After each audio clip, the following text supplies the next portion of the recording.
La chirurgie de demain sera guidée par l'imagerie moléculaire. Dès aujourd'hui, Fluoptics développe des solutions innovantes d'imagerie de fluorescence pour l'aide à la chirurgie. Cette technologie révolutionnaire, fruit de 10 années de recherche, est une avancée majeure. Elle répond à un besoin réel pour le chirurgien, voir pendant l'opération ce qui lui est impossible de discerner à l'œil nu. Aujourd'hui, il faut savoir que lorsqu'un chirurgien opère, il ne dispose pour l'aider que de son expérience, de ses sens tactiles, de ses sens visuels et des images faites avant l'intervention.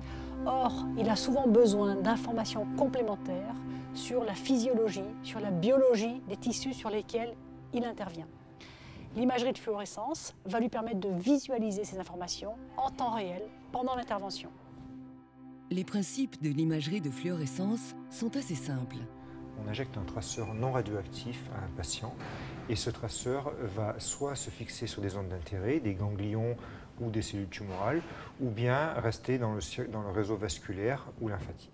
Une fois les molécules fluorescentes fixées ou en circulation, le chirurgien va pouvoir localiser très précisément la position du marqueur pendant l'acte chirurgical. Nous utilisons un système d'imagerie optique que nous avons mis au point, le FluoBeam. Celui-ci excite les molécules de marqueurs fluorescents par un éclairage dans le rouge et mesure la lumière réémise par le marqueur dans le proche infrarouge. Le fait de travailler dans le proche infrarouge permet de réaliser la mesure de fluorescence en lumière ambiante et donc de pouvoir travailler dans le cadre d'une salle d'opération. Les solutions de Fluoptics trouvent d'ores et déjà de nombreuses applications en chirurgie reconstructrice, cardiovasculaire, hépatique, dans le cas de certains cancers pour la détection de ganglions sentinelles, ainsi qu'en angiographie de fluorescence. Aujourd'hui, elles sont utilisées au bloc opératoire. On fait une injection de verre d'indocyanine, l'ICG, qui est un marqueur fluorescent. Le patient est ensuite amené le lendemain matin au bloc opératoire pour subir l'intervention. Et pendant l'intervention, chez nous, à ventre ouvert, on utilise le FluoBeam caméra qui permet de détecter la fluorescence. Et l'intérêt de la fluorescence, c'est d'attirer notre regard sur des choses qu'on ne verrait pas spontanément. À partir du moment où on a mis en évidence qu'il y avait pour les lésions tumorales hépatiques un halo fluorescent le plus souvent autour de la tumeur, va rentrer une deuxième notion qui est celle de la marge de résection. Et on sait que, on imagine que si on va sectionner le foie à distance du halo de fluorescent, on sera forcément à distance de la tumeur.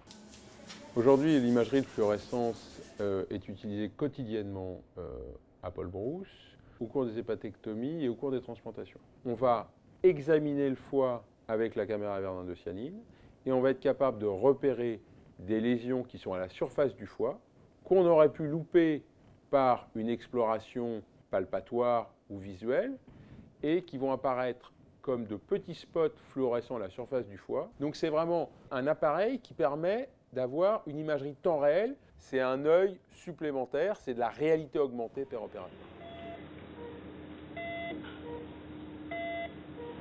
L'objectif et l'intérêt, il est réel, c'est d'identifier avant l'œil du clinicien la survenue d'un accident. L'accident principal étant le fait qu'une artère ou qu'une veine se bouche, qui est une thrombose, ce qu'on appelle une thrombose.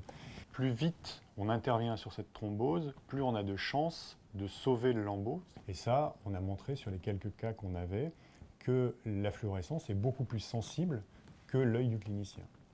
Là, on voit apparaître la fluorescence dans l'artère. Et puis ici, c'est un petit peu subtil, le retour dans la veine. Donc on sait qu'il y a un passage et on voit s'illuminer progressivement la partie de la peau du lambeau. Donc là, on est certain, en ayant cette image de fluorescence, que le sang passe dans l'artère. L'imagerie de fluorescence va trouver prochainement un développement prometteur dans la chirurgie des cancers. Nous travaillons à la mise au point d'un traceur ciblant spécifiquement les tumeurs et les cellules tumorales. Ces tumeurs seront alors comme illuminées. Le chirurgien pourra les visualiser en temps réel pendant l'intervention et procéder à leur ablation avec une très grande précision.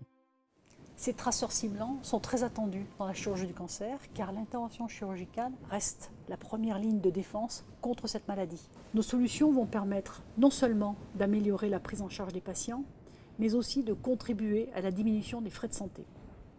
Nous sommes convaincus qu'elles vont considérablement simplifier la pratique chirurgicale et qu'elles deviendront courantes sinon indispensable.